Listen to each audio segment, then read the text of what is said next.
अस्सलाम वालेकुम। अब्बू जी ते चाचू जी च बहुत ज़्यादा इतफाक आया। वजह यह सी कि दादा अबू होइए सलामत सी, दोवां भरावां नूं समझाते रहंदे सी कि पुत्रो जिंदगी कदे भी किसी चीज़ वास्ते लड़ाई नहीं करनी। दादे अबू ने एक बहुत ज़्यादा चंगा काम किया अपनी जिंदगी च, दोवां भरावां नूं ज़मीनां वंड के दे दित्तियां, नाल पुछया कि पुत्र किसी नूं इतराज़ है तो मैनूं दस दिओ ताकि मैं हुण नखेड़ा तुहाडा कर दियां। दोवां भरावां ने इतफाक किया, उन्होंने कहा अबू जी जिहड़ा तुसां वंड कीता सानूं कोई इतराज़ नहीं। थोड़ा जिहा अरसा गुजरिया, जवान कहंदा दादा अबू हो गए फोत। अगू कहंदा असीं सारी फैमिली इकट्ठे रहने, चाचे दे बच्चे भी ते असी भी। कहंदा घर च अक्सर छोटियां मोटियां लड़ाइयां होंदियां सी। चाचा कहंदा कि मैं लादा होना है, अबू मेरे ने कोई इतराज़ ना किया। चाचे ने विशकार कंध चाड़ ली। जवान कहंदा महीना डेढ़ गुजरिया ते चाचा साडे घर आ गया, चाची नाल बह के कहंदा कि लाला तू मेरे नाल ज़्यादती कीती है। कहंदा अबू कहंदे मैं तेरे नाल किहड़ी ज़्यादती कीती है। जवान कहंदा मैं 6वीं क्लास पढ़दा सा, जिहड़ियां भी घर च गल्लां होंदियां सी मैं सारियां सुणदा सा, मेरा वड्डा भाईया जिहड़ा वो भी नाल ही बैठे हुंदा।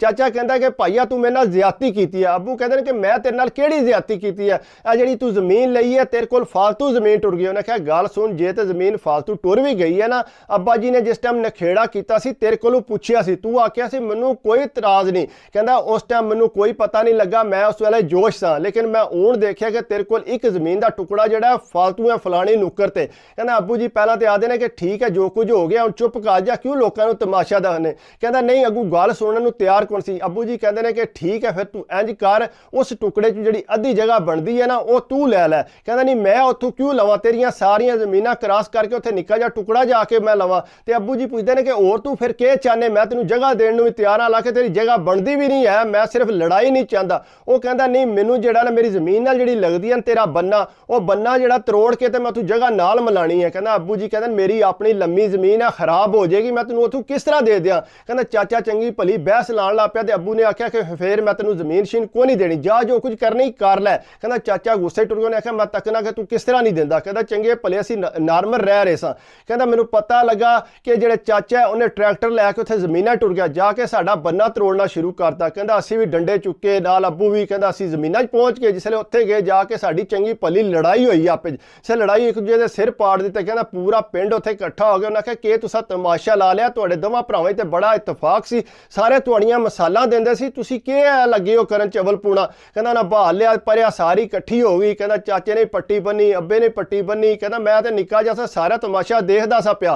कहंदा चाचे ने आख्या कि इन्हें मेरे नाल ज़्यादती कीती है। उन्हें आख्या गल सुन ज़्यादती किस तरह कीती है, तुहाडे वालिद साहब ने तुहानूं दोवां ज़मीनां वंड के दित्तियां ने, फिर तू किस तरह आखने कि तेरे नाल इन्हें ज़्यादती कीती है। अगू चाचा कहंदा नहीं तुसीं सारे इहदे नाल मिले। उन्हें आख्या मिले किस तरह वा, तू आपू इतफाक नहीं सी। नहीं मैं नादान सी, मैनूं समझ नहीं सी आई, हुण मैनूं पता लग्या कि इन्हें जगह फालतू लई है, इन्हें बेईमानी कीती है। उन्हें आख्या बेईमानी कीती है जो भी कीता तू हुण चुप कर जा। कहंदा चंगी भली लड़ाई होई, चाचा गुस्से नाल उठ के टुर गया। कहंदा जिसे टुर गया दूजे दिन फिर चाची समेत साडे घर आ गया। कहंदा आके वो लड़ाई लाई 4-5 घंटे। कहंदा मेरी अम्मा हालांकि किसी नाल लड़ाई करदी कोई नहीं, कहंदा चुप रहिंदी है, लेकिन चाची नाल इतनी लड़ाई लाई कोई हिसाब नहीं। कहंदा अगू मेरी अम्मा कहंदी है कि तुसीं इंज करो, जिहड़ा टुकड़ा मंगदा इहनूं दे दिओ। कहंदा टुकड़े दी ते हैर है, ये साडा बन्ना तरोड़दा, जिहड़ी जगह साडी चंगी वधिया है, वो मुंडियां दा जिहड़ा उत्ते चंगा भला रिजक लगेगा, ते ये कहंदा कि वो जगह मैनूं दिओ, मैं इहनूं किस तरह दे दियां, मैं इहदे थल्ले लाग जा।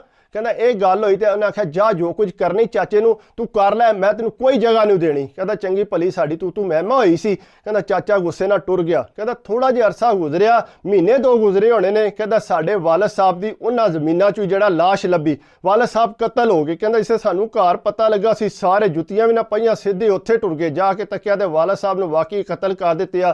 कहंदा रोण पिटण ढेर ज़्यादा उत्थे लग गया कि साडे नाल बण के गया। कहंदा वड्डा भाईया जिहड़ा वो भी चीकां मार मार के रोवे। कहंदा मैं छड्डना नहीं चाचे नूं, सारा काम चाचे दा। कहंदा बंदे रोकण गल सुन, कोई होर भी तुहाडा दुश्मन कर सकदा, ये नहीं कि हाली चाचा ही कर सकदा। कहंदा चाचा उत्थे रल आया। उन्हें आख्या मैं क्यों इनू कतल करना है, जे करना होंदा मैं पहले ही कर दिंदा, मेरा सक्का भरा है, मेरा किस तरह दिल मान सकता कि मैं इनू जानू मारांगा।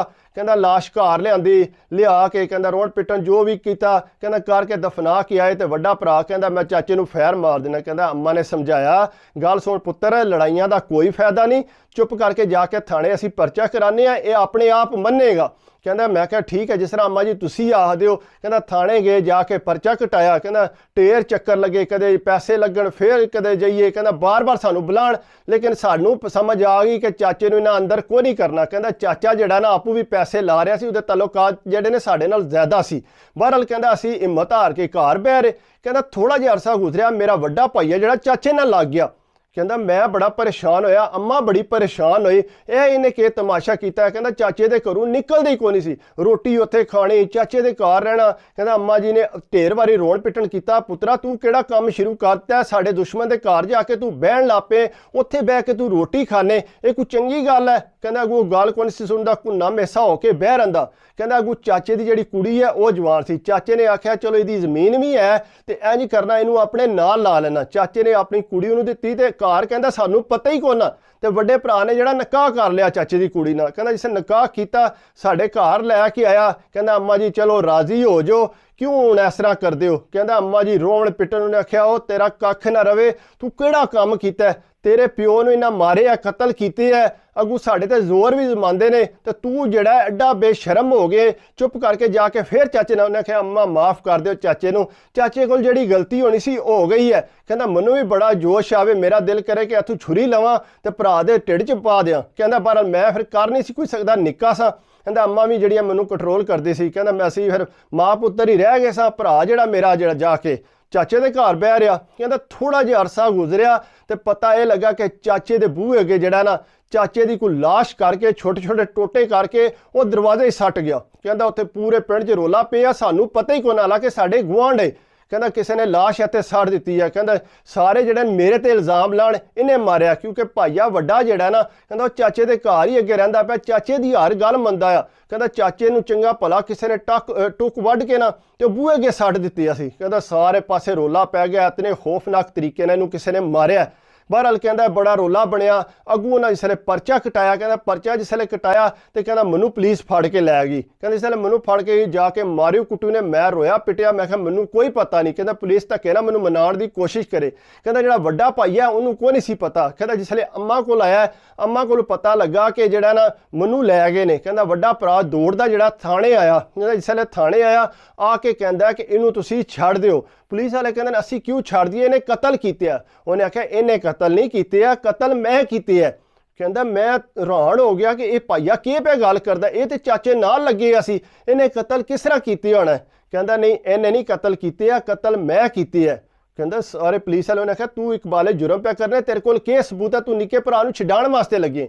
ਉਹਨੇ ਆਖਿਆ ਜੀ ਮੈਂ ਤੁਹਾਨੂੰ ਤਸੱਲੀ ਨਾਲ ਗੱਲ ਦੱਸਣਾ, ਜਿੱਥੇ ਮੇਰਾ ਪਿਓ ਕਤਲ ਹੋਇਆ ਸੀ ਉਸੇ ਜਗ੍ਹਾ ਤੇ ਮੈਂ ਚਾਚੇ ਨੂੰ ਖੜ ਕੇ ਚਾਚੇ ਦੀ ਆਖਰੀ ਸਾਂਸ ਤੱਕ, ਪਹਿਲਾਂ ਚਾਚੇ ਦੇ ਤੁਸੀਂ ਤੱਕ ਲਵੋ, ਪਹਿਲੇ ਉਹਦੇ ਅੰਗੂਠੇ ਕੱਟੇ ਨੇ, ਫਿਰ ਉਹਦੀਆਂ ਲੱਤਾਂ ਕੱਪੀਆਂ ਨੇ। ਕਹਿੰਦਾ ਚਾਚੇ ਦਾ ਮੂੰਹ ਬੰਨ ਕੇ ਚੰਗਾ ਜਿਤਨਾ ਮੇਰੇ ਕੋਲ ਜ਼ੁਲਮ ਹੋ ਸਕਦਾ ਮੈਂ ਉਤਨਾ ਜ਼ੁਲਮ ਕੀਤਾ। ਉਹਨੇ ਆਖਿਆ ਤੂੰ ਇਤਨਾ ਜ਼ੁਲਮ ਕੀਤਾ ਕਿਉਂ। ਉਹਨੇ ਆਖਿਆ ਮੈਂ ਸਾਰੀ ਜ਼ਿੰਦਗੀ ਇਹੀ ਸੋਚਦਾ ਰਿਹਾ ਕਿਸ ਟਾਈਮ ਚਾਚੇ ਨੂੰ ਜਿਹੜਾ ਛੁਰਾ ਮਾਰਾਂ। ਕਹਿੰਦਾ ਮੈਨੂੰ ਕਿੰਨੀ ਵਾਰੀ ਮੌਕਾ ਮਿਲਿਆ ਕਿ ਇਹਦੇ ਪੂਰੇ ਖਾਨਦਾਨ ਨੂੰ ਮੈਂ ਕਤਲ ਕਰ ਸਕਦਾ ਸਾਂ, ਲੇਕਿਨ ਕਹਿੰਦਾ ਮੇਰਾ ਦਿਲ ਨਹੀਂ ਮੰਨਿਆ ਕਿ ਪੂਰੇ ਖਾਨਦਾਨ ਨੂੰ ਮਾਰਾਂ। ਕਹਿੰਦਾ ਸਾਡੇ ਘਰ ਜਿਹੜਾ ਇਹਨੇ ਕਹਿਰ ਪਾਇਆ ਸੀ ਨਾ ਉਹ ਸਾਨੂੰ ਪਤਾ ਹੈ। ਕਹਿੰਦਾ ਮੈਂ ਇਹ ਸੋਚਿਆ ਸੀ ਕਿ ਚਾਚੇ ਨੂੰ ਜੇ ਮੈਂ ਪਹਿਲਾਂ ਮਾਰ ਦਿੱਤਾ ਨਾ ਤੇ ਮੇਰੇ ਘਰ ਕੀ ਬਣੇਗਾ। ਕਹਿੰਦਾ ਮੇਰਾ ਨਿੱਕਾ ਭਰਾ ਮੇਰੀ ਮਾਂ ਹੈ, ਇਹ ਤੇ ਰੁੱਲ ਜਾਣਗੇ ਪਿੱਛੋਂ।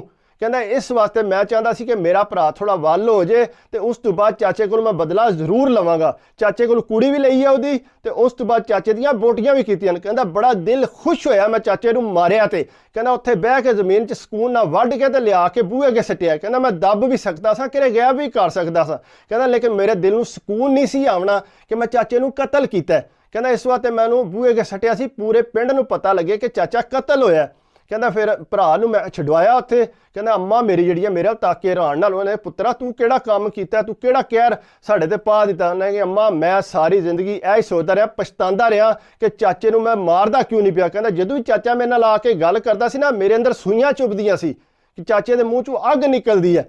ਕਹਿੰਦਾ ਪਰ ਚਾਚਾ ਮੇਰੇ ਨਾਲ ਠੀਕ ਹੋ ਗਿਆ ਸੀ। ਕਹਿੰਦਾ ਥੋੜਾ ਜਿਹਾ ਅਰਸਾ ਗੁਜ਼ਰਿਆ, ਫਿਰ ਅੱਗੋਂ ਚਾਚੇ ਦੀ ਕੁੜੀ ਮੇਰੇ ਨਾਲ ਵਿਆਹੀ ਸੀ। ਉਹਨਾਂ ਨੇ ਇਹ ਸੋਚਿਆ ਕਿ ਇਹਨੂੰ ਕਿਉਂ ਫਾਂਸੀ ਲਵਾਉਣੀ ਹੈ, ਕੁੜੀ ਦੀ ਜ਼ਿੰਦਗੀ ਖਰਾਬ ਹੋ ਜਾਏਗੀ। ਕਹਿੰਦਾ ਉਹਨਾਂ ਆਖਿਆ ਕਿ ਇੰਜ ਕਰੋ ਕਿ ਰਾਜ਼ੀਨਾਮਾ ਆਪੇ 'ਚ ਕਰ ਲਓ। ਕਹਿੰਦਾ ਉਹਨਾਂ ਰਾਜ਼ੀਨਾਮਾ ਕਰਾਇਆ। ਥੋੜੇ ਕੁ ਤਕਰੀਬਨ ਕਹਿੰਦਾ 6 ਮਹੀਨੇ ਬਾਅਦ ਜਿਹੜਾ ਮੈਨੂੰ ਜਿਹੜਾ ਬਰੀ ਕਰ ਦਿੱਤੀ ਉਹਨੇ। ਕਹਿੰਦਾ ਮੈਂ ਬਰੀ ਹੋ ਕੇ ਵਾਪਸ ਆ ਗਿਆ ਤੇ ਇਹ ਅੱਲਾ ਦਾ ਸ਼ੁਕਰ ਹੋ ਗਿਆ ਜੇ ਅਗਰ ਮੇਰਾ ਪਿਓ ਗਿਆ ਤੇ ਚਾਚੇ ਨੂੰ ਵੀ ਕਹਿੰਦਾ ਮੈਂ ਉੱਥੇ ਪਹੁੰਚਾਇਆ। ਕਹਿੰਦਾ ਲੇਕਿਨ ਮੈਨੂੰ ਜਿਹੜਾ ਵਾਟੀ ਬੜਾ ਸੀ ਚਾਚੇ ਤੇ। ਅੱਗੂ ਜਿਸੇ ਮੈਂ ਘਰ ਆ ਗਿਆ, ਅੱਗੂ ਸੀ ਰਾਮ ਸਕੂਲ ਮੈਂ ਆਪਣੀ ਜਨਾਨੀ ਨੂੰ ਸਮਝਾਇਆ ਗੱਲ ਸੁਣ ਲੈ, ਜੇ ਅੱਗੂ ਦੁਸ਼ਮਣੀ ਦਿਲ 'ਚ ਰੱਖਣੀ ਆ ਤੇ ਫਿਰ ਯਾਦ ਰੱਖੀ ਕਿ ਮੈਂ ਤੈਨੂੰ ਵੀ ਨਾਲ ਹੀ ਤੇਰੀ ਧੌਣ ਕੱਟ ਦੇਣੀ ਹੈ। ਕਹਿੰਦਾ ਜ਼ਨਾਨੀ ਕਹਿੰਦੀ ਹੈ ਮੇਰੇ ਦਿਲ 'ਚ ਕੋਈ ਮੈਲ ਨਹੀਂ, ਜੇ ਮੇਰੇ ਅੱਬੇ ਨੇ ਕਤਲ ਕੀਤੇ ਸੀ ਤੇ ਮੇਰਾ ਅੱਬਾ ਵੀ ਤੇ ਇਸੇ ਤਰ੍ਹਾਂ ਹੀ ਜਾਂਦਾ ਰਿਹਾ, ਤੁਹਾਡਾ ਵੀ ਦੁੱਖ ਨਿਕਲ ਗਿਆ ਤੇ ਉਹਨਾਂ ਦਾ ਵੀ ਦੁੱਖ ਨਿਕਲ ਗਿਆ। ਕਹਿੰਦਾ ਇਸ ਵਾਸਤੇ ਮੈਂ ਤੇ ਜਿਹੜਾ ਆਪਣਾ ਜਿਹੜਾ ਬਦਲਾ ਉਹ ਲਿਆ ਸੀ, ਕਿਉਂਕਿ ਨਿੱਕੇ ਭਰਾ ਨੂੰ ਮੈਂ ਸੰਭਾਲਣਾ ਚਾਹੁੰਦਾ ਸੀ। ਬਾਕੀ ਅਗਰ ਤੁਹਾਨੂੰ ਪਤਾ ਹੈ ਦੁਸ਼ਮਣੀਆਂ ਜਿਹੜੀਆਂ ਨੇ ਬੜੀ ਦੂਰ ਤੱਕ ਟੁੱਟ ਜਾਂਦੀਆਂ ਨੇ, ਤੇ ਇਸ ਵਾਸਤੇ ਮੇਰੀ ਵੀਡੀਓ ਅਗਰ ਤੁਹਾਨੂੰ ਅੱਛੀ ਲੱਗੀ ਹੋਵੇ ਤੇ ਪਲੀਜ਼ ਯਾਰ ਲਾਈਕ ਕਰਿਆ ਕਰੋ, ਕਮੈਂਟਸ ਕਰਿਆ ਕਰੋ, ਸਬਸਕ੍ਰਾਈਬ ਕਰ ਦਿਓ ਤੇ ਦਿਲ ਖੁਸ਼ ਹੁੰਦਾ। ਬਾਕੀ ਅਗਰ ਕੋਈ ਛੋਟੀ ਮੋਟੀ ਗਲਤੀ ਹੋ ਜਾਏ ਤੇ ਮਾਫੀ ਚਾਹਨਾ, ਪ੍ਰੋਫੈਸ਼ਨਲ ਨਹੀਂ, ਮੈਂ ਹਮੇਸ਼ਾ ਕੋਸ਼ਿਸ਼ ਕਰਨਾ ਤੁਹਾਡੇ ਵਾਸਤੇ ਅੱਛੀ ਵੀਡੀਓ ਬਣਾ।